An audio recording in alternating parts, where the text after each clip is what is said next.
అర్థమైందా? శబరిమల వెళ్తే కదా స్వామి, పంబలో స్నానం ఆడి పాపలు విడుస్తామంటారు కదా, మన పంబలో స్నానం చేసి ఇరుముడు కొట్టుకున్నాం, స్వామికి ఇరుముడు సమర్పించుకొని స్వామి దర్శనం అయిపోయాక రిటర్న్ వస్తాం కదా, రిటర్న్లో కొందరు కడిమలు కనబడ్డారు మాలు తీసేస్తారు.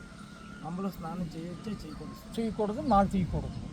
చేయండి స్వామి చెయ్యకూడదు అది కాదు, వినండి. అదిగదుగో పంపా నది, దక్షిణ భారత గంగా నది. అదిగదుగో పంపా నది, దక్షిణ భారత గంగా నది. పంబలో స్నానం చేస్తే ఏటవుతుంటున్నారు, పాపాలు పోతాయంటున్నారు. పాపాలు పోయినప్పుడు ఎన్నిసార్లు చేస్తే అన్ని పాపాలు పోవాలి. తిరిగి వచ్చినప్పుడు స్నానం చేయకూడదని తప్పు, స్నానం చెయ్యాలి.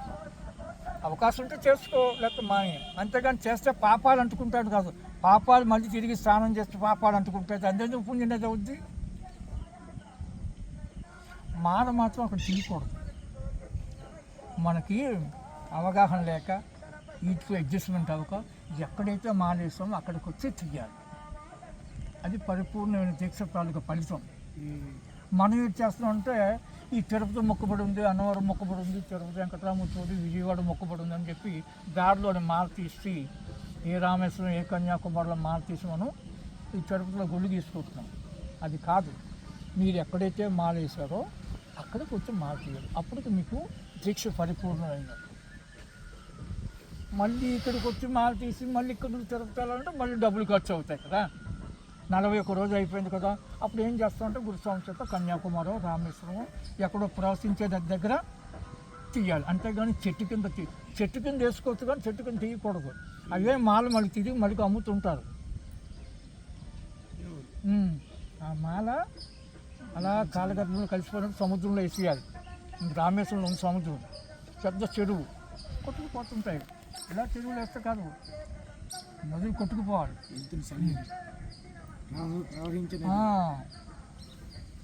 మైసూరు బెంగళూరు దగ్గర శ్రీరంగపట్నం ఉంది, తుంగభద్ర నది కొట్టుకుపోతుంటాయి, కావేరి నది.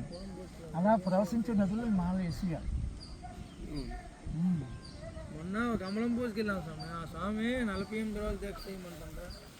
41 రోజు కాదు, 48 రోజులు దీక్ష అంటారు. అంటే 61 రోజు దీక్ష, 48 రోజులు లేదు 61 రోజు దీక్ష. 61 రోజు దీక్షల్లా పోయి 48 రోజులకి వచ్చింది.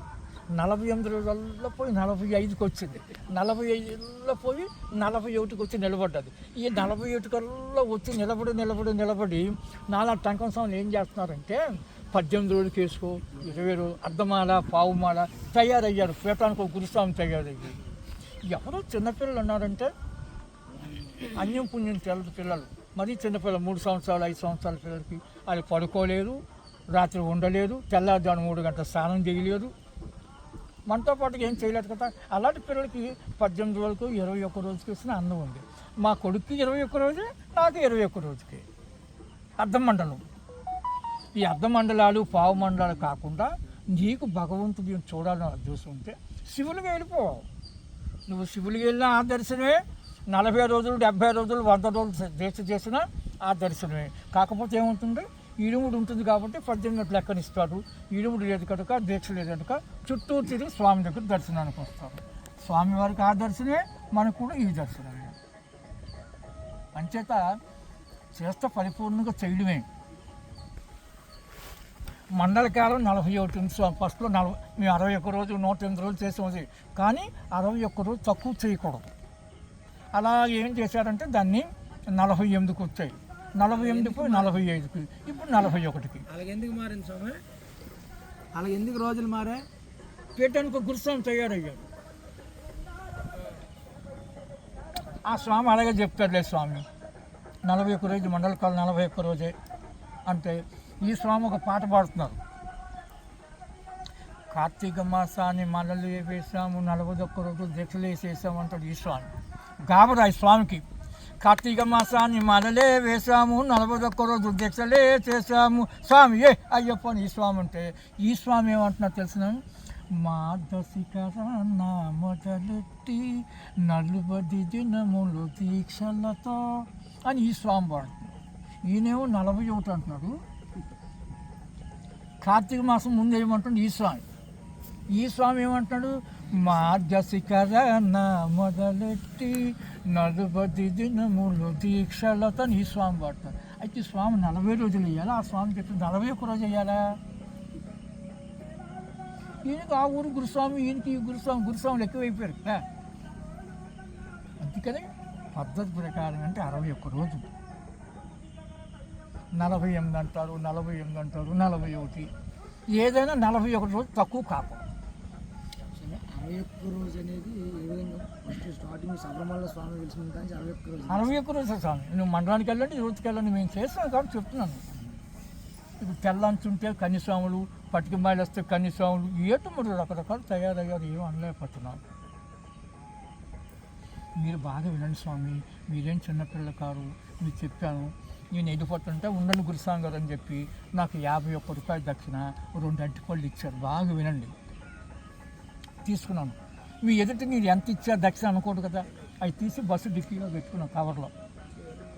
మీరు ఇచ్చిన 51 రూపాయలు, ఆ 2 అరటిపళ్ళు, తమలపాకు ఒక్కసారి సైడ్ కవర్లో పెట్టాను. ఇంటికి వెళ్ళిపోయాను నేను. ఇక్కడ నుంచి ఇంటికి వెళ్ళేసరికి గంట బట్టి మధ్యాహ్నం అన్నీ చూసుకునేసరికి ఈ కుదుపులకి, ఈ ఎండకి మీరు ఇచ్చిన అంటిపళ్ళు ఏమైందంటే కొద్దిగా మారే. ఈ ఎండకి ఇంటికి వెళ్ళగానే మా మనవడు, మా తాత ఏది ప్రసాదం వెళ్ళా, స్వాముల దగ్గరికి వెళ్ళా ప్రసాదం. గురుస్వామి అంటలేదు మనోడు, మనవరాలు వెళ్ళావు కదా ప్రసాదం ఏదంటే, అమ్మ స్వాములు ఇచ్చారు ప్రసాదం, ఒక సైడ్ డిక్కీలో ఉందంటే ఆ డిక్కీలో పెట్టి చూశారు. 2 అంటిపళ్ళు ఉన్నాయి. ఆడేటంటున్నారు తెలిసిన, ఇది అయ్యప్ప ప్రసాదం అని కాదు తాత, ఏటిది నల్లగా మాడిపోయి కుళ్ళిపోయింది అంటున్నాడు స్వామి. ఎవడు? మా మనవడు. మా మనవడికి ఏం చెప్తాను వినండి బాగా, ఇక్కడ మీకు కావాల్సింది అన్న. వాడు ఇచ్చింది మంచివే, కొన్ని కుళ్ళిపోయిన అంటున్నావు కదా, అందులో 2 అంటిపళ్ళు నీకు ఏది మంచి అంటిపళ్ళు అది తిను, కుళ్ళిపోయిన అంటిపళ్ళు పక్కన పెట్టి. మా మనవడికి కుళ్ళిపోయిన అంటిపళ్ళు తింటే నాకు బాధ కదా. అందుకని 2 ఏది మంచిదైతే తిను, పెట్టుబడి పక్కన పెట్టి నా మనవడికి నేను ఏ విధంగా బోధిస్తున్నాను, అలాగే మీరు కూడా 10 మంది చెప్పిన గురుస్వామి మాటలన్నీ వినండి.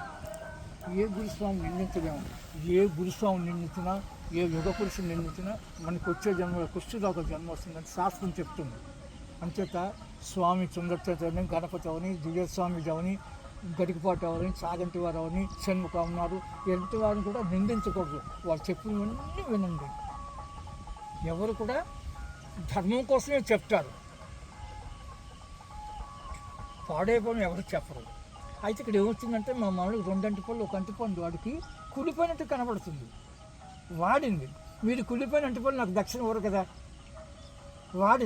వాడింది ఏంటంటున్నాడు స్వామి, కుళ్ళిపోయింది అంటాడు. నేనేమంటున్నానంటే, నీకు ఏదైతే కుళ్ళిపోయిందో అంటిపండు కనబడుతుందో మంచి అంటిపండు తిను, ఆ కుళ్ళిపోయిన అంటిపండు పక్కన పెట్టేయి. మా మనకి ఏ విధంగా చెప్పానో అదే విధంగా 10 మంది పూజలు కానీ, 10 మంది గురుస్వాములు కానీ, 10 మంది పీఠాధిపతులు కానీ చెప్పినవన్నీ వినండి. ఇది మంచిది అంటే ఆచరిస్తాం చక్కది. ఇక్కడ నాకు వాసన వస్తుంది, లేకపోతే ఇంకొకటి కూర్చుంటున్నాం కదా. ఇక్కడ ఏదంటే బాగులేదు, ఏదో స్మెల్ వస్తుంది, అక్కడికి వెళ్ళిపోదాం అనుకుంటే అక్కడ కూర్చుంటున్నాం. ఏం చేత ఇక్కడ వాతావరణం నప్పలేదు, అక్కడ బాగుందని వెళ్తుంది. అలాగే మీరు కూడా ఏది మంచిది, ఏది చెడ్డది అని తీసుకొని ఆచరించుకోవడం. దీక్ష మీది, కాలం మీది, డబ్బు మీది, ఆచరించుకోవాల్సింది మీరు, మేము కాదు కదా. మరి వచ్చింది ఇంకెటు